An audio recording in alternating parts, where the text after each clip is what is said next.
இன்றே டவுன்லோட் செய்து உங்கள் ஃபேவரட் ஷோக்களை என்ஜாய் பண்ணுங்க. அவங்களுக்கு என் பிள்ளைக்கு என் பொண்ணுக்கு சூஸ் பண்ணுற மாதிரி ஒரு நல்ல நாடாக இருக்கணும். அவளோடைய சந்தோஷத்துக்காக. ஏன்னா நான் செலவு பண்ணுறதால வாழறது அவள் தானே. அவளோட இதாக இருக்கணும். பிள்ளைங்க வந்து இங்கேருந்து குழந்தை பிறந்துட்டு அங்கே போகிறத விட அங்கேருந்து நேஷனாலிட்டி வந்துடும். இன்னும் ஒரு தொலைநோக்கு சிந்தனை பாருங்க. கல்யாணம் ஆகி அங்க குழந்தை பிறந்தா அந்த நாட்டோட சிட்டிசனா. ஆமாம் சார். அதெல்லாம் 6 மாசத்துக்கு ஒரு விசா உங்களுக்கு அனுப்பணும். ஆமாம் சார். நான் போய் என் பொண்ணை பார்த்துட்டு வருவேன். ஜாலியாக என்ஜாய் பண்ணுவேன். ஏன்னா நாங்கள் கஷ்டப்பட்டு அவங்க கேட்கறது எல்லாமே இதுக்கு 6 மாசம் ஒருத்தர் சுற்றுலா போகணும்னே சொல்லியிருக்கலாம்.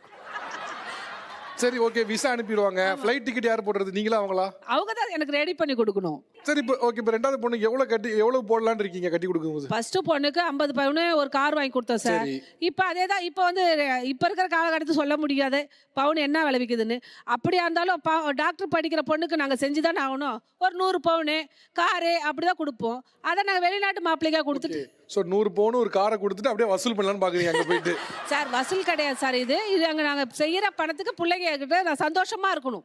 அதுதான் சந்தோஷமா இருக்கு. நீங்க போகணும் அவசியம் இல்லையே. நாங்க போயிடும் சார். நாங்க தானே கஷ்டப்பட்டு எல்லாம் செய்கிறோம். இந்தியர்கள்ட்ட வேல்யூ ஃபார் மணி ரொம்ப எதிர்பார்ப்பாங்க. எவ்வளவு செலவு பண்றோமோ அதுக்கான வேல்யூ வேணும்னு.